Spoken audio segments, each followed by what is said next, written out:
오늘은 우리가 읽은 이 본문을 통해서 사람에게 잊혀져도 하나님은 잊지 않으신다라는 제목으로 하나님 말씀을 전하도록 하겠습니다.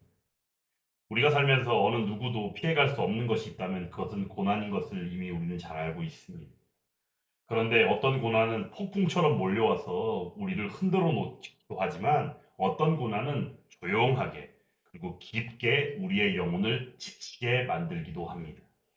아무도 우리를 기억하지 않는 것 같은 그 잊혀짐이라는 고난이 바로 그러하다라는 것. 오늘 말씀 우리가 읽었지만 이 내용은 이미 우리가 너무나도 잘 알고 있는 내용들입니다.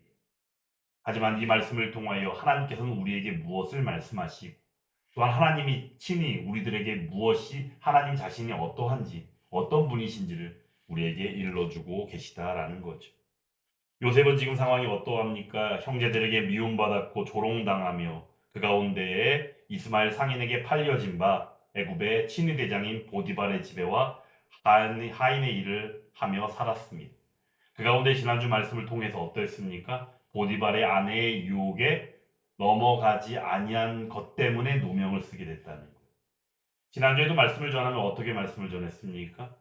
그 유혹에 빠져도 문제고 안 빠져도 문제라는 거예요. 결국에는 뭐예요? 요셉이 빠져나갈 구멍은 없다는 겁니다. 요셉은 어찌되었건 간에 감옥에 갈 수밖에 없는 상황이었다라는 거예요.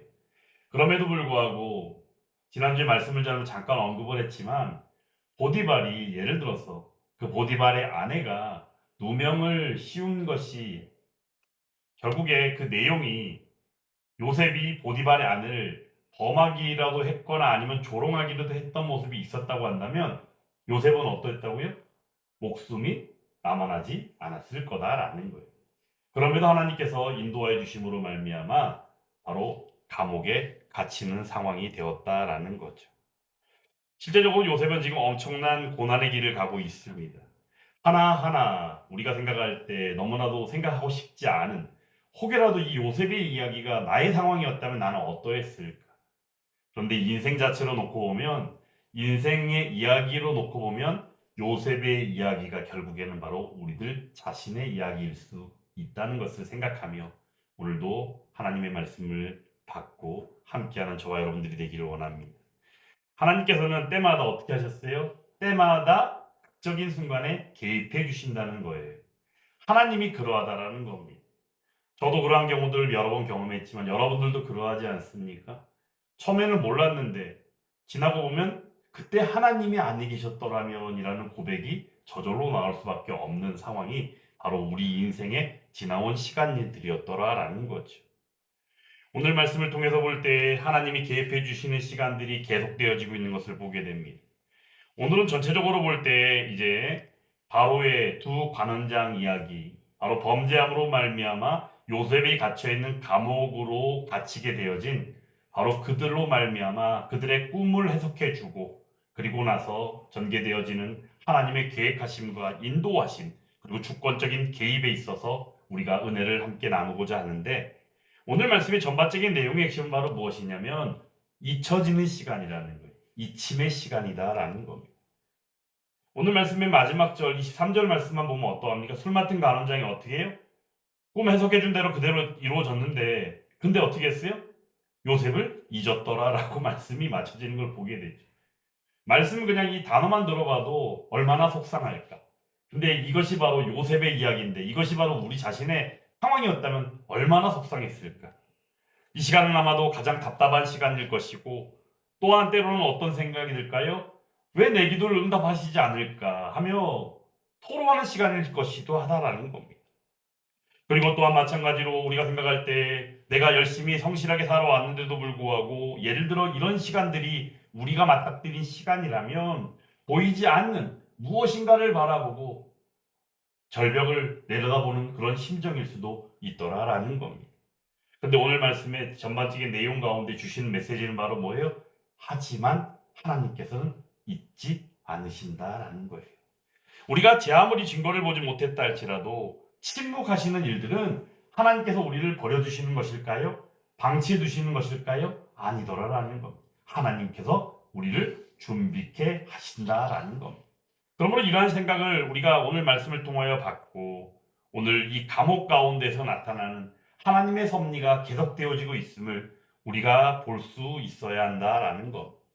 방금 전에 소개한 것처럼 바로의 두 관원장이 이제 범죄함으로 말미암아 애굽의 친위대장인 보디발의 그 집안에 있는 감옥, 즉 요셉이 갇혀 있는 감옥에 오게 된 것을 보게 되죠.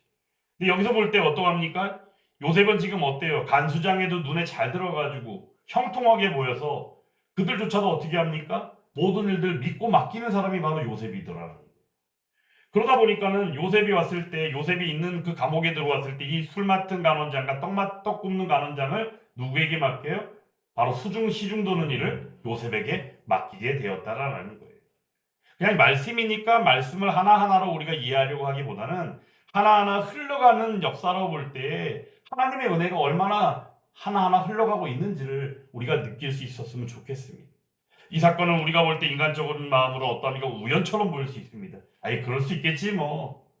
근데 그렇지가 않더라라는 겁니다.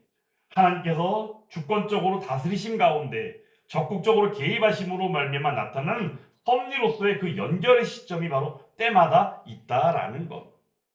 이러한 일들이 만약에 없었다면 요셉이 총리로 세워지는 일들도 아마 없었을 겁니다. 아니 먼저는 바로의 꿈을 해석해주는 자리에 나아간 일도 아마 있지 않았을 거다라는 거예요. 하지만 하나님께서는 그 인생 자체를 전반적으로 계획하시고 그 계획하신 그 인생을 바라보시사 하나님의 주권적인 섭리와 다스리심으로 요셉을 바라보고 계셨더라라는 겁니다. 감옥은 있는 그대로 고난의 자리입니다. 절망의 자리입니다. 그리고 또 두렵고 떨리는 자리입니다. 왜냐하면 혹여라도 먼 상황이 생겨서 목숨이 달아나지는 않을까라는 생각까지 가질 수 있는 자리다라는 겁니다. 하지만 하나님께서는 어떻게 하셨습니까? 그 자리를 오히려 새로운 사명을 가지고 꿈을 꾸게 하는 자리로 만드셨다는 거예요. 우리가 생각할 때 요셉은 어때요? 꿈을 꾸는 소년 요셉이라고 그러잖아요. 꿈꾸는 소년 요셉. 근데 이 꿈이 어떻게 가능했겠느냐는 거죠. 그리고 그런 걸로 말미암아 또 요셉은 어떠합니까? 그 꿈을 심지어 해석하기까지 하지 않습니까? 이 모든 일들이 결국에는 하나님께서 주신 그 은혜요, 섭리요, 다스리심 가운데에 주신 바 그 은혜로서 가능하게 되었음을 우리는 부정할 수 없다라는 겁니다. 그러므로 웨스트민스터 신앙고백서 5장 1항에서는 이렇게 말씀합니다. 하나님은 자신의 거룩한 목적을 이루시기 위하여 모든 피조물과 행동과 사정을 섭리로서 유지하시고 통치하신다라고 말씀하고 있다는 겁니다. 그러므로 모든 것들을 하나님의 다스리심이요 통치하심으로 보는 시각은 어찌 보면 하나님에 대한 온전한 신앙이요 건강한 신앙이라고 말할 수 있다라는 겁니다. 요셉의 감옥은 그러므로 요셉이 갇혀있는 이 감옥은 실패의 자리가 아니요 오직 하나님의 섭리의 무대가 되었음을 우리는 기억해야 한다라는 겁니다. 하나님께서는 감옥에서도 함께 하셨음이 드러나고 있지요. 보디발이 요셉에게 갇힌 간원장들을 수종들게 하는 것도 실제적으로 그러한 일들이 아니겠습니까? 인정받는 모습들은 계속되고 있다는 거예요. 왜? 하나님의 사람이기 때문에 가능하더라라는 거죠. 고난은 요셉을 놓지 못합니다. 결코 하나님께서 함께 하시는 그 사람들에게 하나님께서는 어떤 장소나 어떤 상황들이나 어떤 것들로 말미암아 묶여지지 아니하며 하나님께서 함께 하심의 증거를 나타내 보이시더라라는 겁니다. 사랑하는 여러분, 가정에서나 또한 일하는 일터에서나 또한 친구들과의 관계라든가 또한 이 세상을 살아가는 우리의 삶 속에서 우리들도 하나님이 함께 하신다는 그 증거가 나타나고 있는 줄 믿습니다. 그러므로 우리의 바라보는 눈은 온전해야만 합니다. 지난 주일 예배 때 말씀을 전하면서도 내가 믿는 하나님이 혹시 내 생각대로의 하나님은 아닌가라는 제목으로 말씀을 전한 적이 있습니다. 그러면서 나아가는 방향은 어떠합니까? 내가 하나님을 믿노라라고 말한다는 것이죠. 과연 그 믿음은 어디서부터 오는 것입니까? 말씀을 통하여 볼 때 믿음조차도 하나님께서 우리에게 베푸신 선물이라고 말을 하는데 우리가 이야기하는 믿음, 이 시대 가운데 우리가 말하는 이 믿음은 과연 어디로부터 온 것입니까? 우리가 하나님을 만들어 놓고 우리들 스스로 우리들이 원하는 하나님을 만들어 놓고 그 하나님을 믿노라 하는 것이 믿음이라고 말할 수 있습니까? 이런 생각을 할 수밖에 없는 이유가 바로 무엇이냐? 그리스도인이라고 말하며 오늘도 어찌 보면 예배를 드리고 있는 자리에서조차도 생각이 다르다는 이유로 바라보는 시각과 눈이 완전히 달라버린 사람들을 많이 보기 때문입니다. 하지만 하나님의 말씀은 우리에게 늘 동일하게 변함없이 한 방향을 주시하게 하십니다. 그러므로 이 시대 가운데 나타나는 어떠한 일들과 어떠한 생각들과 어떤 누구들의 주장에 있어서도 반드시 하나님의 관점과 생각으로 바라볼 수 있는 것이 바로 하나님의 말씀의 터 위에 서 있는 그리스도인임을 우리는 반드시 기억해야 한다라는 겁니다. 오늘 두 간원장이 이제 꿈을 꾸었습니다. 그것을 해석해 줄 사람이 없는 게, 속을 시원하게 해줄 사람이 없는 겁니다. 꿈은 꿨는데 도대체 이게 무슨 꿈일까? 궁금한 거죠. 그때 그들의 표정이 슬픔으로 가득하게 되죠. 그때 요셉이 다가가 그들에게 묻습니다. 오늘은 어째서 여러분들의 얼굴에 근심의 빛이 있습니까? 여기서 우리가 한 가지 좀 주목할 부분이 있다면요. 지금 요셉도 결코 상황이 좋은 사람은 아니다라는 거예요. 하나님의 섭리와 그 가운데, 그 계획 가운데 그 삶이 전개되고 있는 것은 분명한 사실이지만, 그럼에도 불구하고 요셉도 마찬가지로 옥에 갇혀 있는 사람이더라라는 거예요. 누가 누구를 걱정합니까? 근데 요셉은 그 관원장들의 얼굴을 보고 그 근심의 빛을 발견하고 그들을 걱정하며 그들에게 질문하게 된 것이다 라는 거예요. 여기서 한 가지 우리가 놀라운 사실 하나를 기억해야 할 것이 있습니다. 이것이 바로 무엇일까? 성숙된 믿음의 사람의 모습이다 라는 겁니다. 고난 가운데 있다 할지라도 그 고난을 오히려 드러내지 아니하며 그 고난을 뒤로하고 오히려 어느 누구에게 힘이 되어주는, 바로 이것이 믿음의 사람들의 모습이더라라는 거지. 사랑하는 여러분, 바로 이와 같은 요셉의 모습이 저와 여러분들 가운데 함께할 수 있기를 간절히 원합니다. 막연함 가운데 무엇인가를 말하는 것이 아니요, 오직 주의 이름의 능력을 의지하고 하나님이 함께하심으로 말미암아 막연함이 아닌 진심으로 우리가 성숙되어진 믿음과 신앙 가운데 함께할 수 있기를 간절히 원합니다. 그 고난이 그러므로 자기 안에서만 맴돌지 않는 가운데 하나님께 시선을 두었다라는 거예요. 이것이 바로 뭘까요? 믿음의 고백인 것이죠. 오늘 말씀 가운데에는 특별히 요셉의 신앙 고백이 확실하게 드러나 있는 부분이 있습니다. 8절 말씀인데요. 8절 말씀 같이 한번 읽어보겠습니다. 시작. 그들이 그에게 이르되 우리가 꿈을 꾸었으나 이를 해석할 자가 없도다. 요셉이 그들에게 이르되 해석은 하나님께 있지 아니하니까 청하건대 내게 이루소서. 아멘. 여기에 요셉의 신앙 고백에 어떤 게 있을까요? 해석은 하나님께 있지 않습니까? 바로 이거예요. 이것을 해석하게 하시는 하나님, 이렇게 가능하게 하시는 하나님, 그 하나님의 능력을 믿고 있는 바로 요셉이더라라는 거죠. 해석의 권한 하나님께 있습니다. 역사의 주인도 하나님이십니다. 그러므로 우리의 나아가는 미래의 방향도 오직 하나님께서 우리를 살게 하시는 줄 믿습니다. 이 고백을 지금 하고 있더라라는 거예요. 이러한 신앙 고백이 감옥 안에서조차도 드러나고 있다라는 거예요. 꿈을 이제 해석해 줍니다. 그랬더니 술 맡은 간원장은 어때요? 복직되어지는, 그리고 떡 굽는 간원장은 어떻게 해요? 목이 달아나는 그런 꿈을 꾼 거예요. 실제적으로 그 꿈의 결과는 어떠합니까? 3일이 언제예요? 바로 바로의 생일이라고 그러잖아요. 그때 잔치가 베풀어지는 가운데 그 꿈 해석 그대로 이루어지게 되는 것을 우리가 만나게 되지 않습니다. 우리가 볼 때 가장 중요한 것은 요셉의 이 꿈 해석을 통하여 바라보는 바, 하나님께서는 그 고난의 자리에서조차도 믿음의 사람에게 주신 그 은사를 사용하게 하신다라는 거예요. 그러므로 우리는 받은 바 그 은사를 사모하는 마음이 있어야 되고, 받은 바 그 은사를 감사하는 마음이 있어야 하며, 또한 받은 바 그 은사를 잘 활용하고 순종함으로 나아가는 삶을 살아야 한다라는 겁니다. 하나님의 은혜는 그러므로 자리를 가리는 것이 아닙니다. 하나님 베푸신 은혜의 삶은 자리를 가리지 않는다는 것을 오늘 말씀을 통하여 분명하게 보여주신다라는 거예요. 그런데 오늘 말씀에서 가장 아픈 한 구절의 말씀이 있다면 바로 그것이 무엇일까요? 술 맡은 간원장이 복직이 되었음에도 불구하고 요셉을 기억하지 못하고 잊었다라는 겁니다. 실제적으로 요셉은 어떠했습니까? 그 꿈 해석을 마치고 나서 그 술 맡은 간원장에게 부탁하지 않습니까? 당신이 잘 되거든 나를 생각해서 이 감옥에서 건져내 주세요.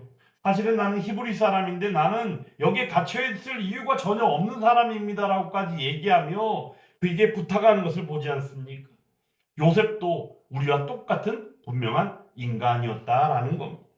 억울한 감옥에서 벗어나고 싶으면 그 마음은 당연할 수밖에 없는 겁니다. 그런데 오늘 그 요셉을 기억하지 못하고 그를 잊고 말아버리는 술 맡은 간원장의 모습, 너무나도 가슴 아픈 말씀이 아닙니까? 여기서 우리는 매우 중요한 사실을 또 만나게 되죠. 사람은 잊는다는 겁니다. 도움을 받은 사람도 있습니다. 그리고 약속을 한 사람도 있습니다. 그리고 고마움을 느낀다는 사람도 결국에는 있습니다. 이처럼 사람은 잊어버리기 마련입니다. 그리고는 내가 언제 그랬냐는 듯이 딴소리를 하는 게 또한 사람들의 모습이기도 하죠. 요즘 우리가 사는 이 대한민국 가운데에는 너무나도 많은 진실들이 묻혀있는 상황들을 많이 보게 됩니다. 말을 해놓고도 안 했다라 그러고, 말을 했더니 내가 진짜로 그런 줄 아나 보다라고 말하는 사람도 있고, 정말 말도 안 되는 논리를 펴고 말도 안 되는 표현들을 하는 가운데 이 대한민국을 병들게 하는 이들이 너무나도 질비합니다.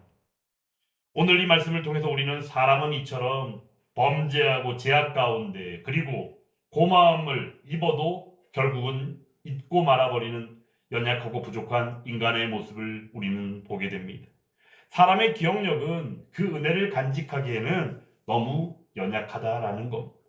그러므로 사람을 기대할 때, 사람에게 기대하게 되면 그것으로 말미암아 오는 상처는 바로 잊혀짐으로 말미암는 고난보다도 더 큰 아픔이요 시련의 마음이 될 것이다 라는 것. 하지만 믿음의 사람은 그것으로 말미암아 절망하고 막연하게 그냥 있습니까? 그렇지 않습니다. 믿음의 사람은 하나님께로 시선이 옮겨가는 줄 믿습니다. 하나님께서는 잊지 않으시기 때문이죠. 성경은 반복적으로 우리에게 하나님께서 기억하셨다라고 말씀하시는 장면들이 많이 나타나 있습니다. 예를 들어 하나님께서 노아를 기억하셨고요. 하나님께서 창세기 19장을 통하여 말씀하는 바 아브라함을 기억하셨고요. 그리고 사무엘상을 통하여 볼 때 하나님께서 한나의 기도를 기억하셨고, 그 가운데 출애굽기 2장을 통해서는 하나님께서 자기 백성을 기억하셨다라고 말씀하십니다. 이처럼 모든 것을 기억하시는 하나님이시기에 이 시간 말씀을 받고 예배를 드리고 있는 저와 여러분들을 잊지 않으시고 기억하시는 분이 바로 우리의 하나님인 줄 믿습니다. 사람은 있습니다. 하지만 하나님께서는 단 한 번도 자신의 백성을 잊으신 적이 없는 줄 믿습니다. 하나님께서는 그러므로 자기 자녀들의 유익을 위하여 때때로 그들을 낮추시기도 하며 때때로 그들을 들어 올리시며 온전히 하나님께서 함께 하시는 바 그 섭리 아래에 있게 하시는 줄 믿습니다. 요셉은 술 맡은 간원장인 사람에게 잊혀졌지만 하나님께서는 단 한순간도 잊지 않으심으로 그 시간들을 통하여 바로 준비케 하셨다라는 겁니다. 오늘 말씀 이후에 창세기 41장의 말씀의 시작 부분을 보면 그 시간이 2년이라는 시간이나 흘러가는 것을 보게 됩니다. 우리가 볼 때 단 하루도 참을 수 없는 그런 옥에 갇혀있는 심정이 2년이라는 긴 시간을 더 기다려야 되는데, 그리고 또 2년이라는 시간조차도 확실한 것도 아니고 어떻게 될지 전혀 모르는 상황인데, 그럼에도 불구하고 하나님께서는 준비케 하셨고 그 시간을 통하여 그 바로 하나님의 사람인 요셉을 아버지 하나님이 쓰시고자 온전히 이루어 가셨다라는 겁니다. 이 시간은 어떤 시간들입니까? 바로가 해석할 수 있는 그 꿈을 꾸게 하는 시간이 필요했고, 또한 애굽의 정치 상황들이 요셉을 필요로 하게 하는 시간들로 사용하셨으며, 또한 그 안에서 요셉 개인적으로는 내적으로 더욱더 성숙하여져 하나님의 그 사명을 온전히 감당하고 나아갈 수 있도록 준비케 하셨다라는 겁니다. 하나님께서는 믿는 자를 급하게 세우시는 분이 아닙니다. 하나님께서는 시간이 조금 걸리더라도 그 사람을 준비케 하시고 성숙함으로 나아가게 하셔서 세우시는 분이 바로 우리의 하나님이십니다. 하지만 하나님의 때는 우리가 생각할 때 언제입니까? 라고 질문할 수 있겠지만 하나님의 때는 언제나 완벽한 시간인 줄 믿습니다. 그 시간이 바로 우리의 삶 가운데도 함께하고 있는 줄 믿습니다. 예수 함께 교회에도, 또한 우리가 살아가는 삶도 어느 거 하나라도 흐트러지지 아니하도록 반듯하게 붙잡으시고 오늘도 그 능력 아래에서 우리를 살게 하시는 줄 믿습니다. 기도가 아직 응답되지 않았습니까? 아무도 나를 기억해 주지 않는 것 같아 외롭고 쓸쓸합니까? 그리고 더 나아가서 우리가 가지는 마음이 막연함 가운데 내가 받아야 되는 기회가 뭔가 닫혀진 것 같은 생각이 듭니까? 하지만 이 모든 일들이 하나님께서 우리를 준비케 하시는 그 시간인 줄 믿습니다. 그리고는 하나님께서 때가 찼노라라고 말씀하시는 순간이면 오늘 요셉이 경험하는 것처럼 감옥문이 열려지고 바로왕 앞에 나아가 서며 그 가운데 그 인생이 단번에 반전되어지는 역사를 통하여 애굽의 총리가 된 것처럼 우리들의 삶도 온전히 하나님의 기쁨과 하나님의 소망 가운데 함께하는 그리스도인의 삶을 살게 될 줄 믿습니다.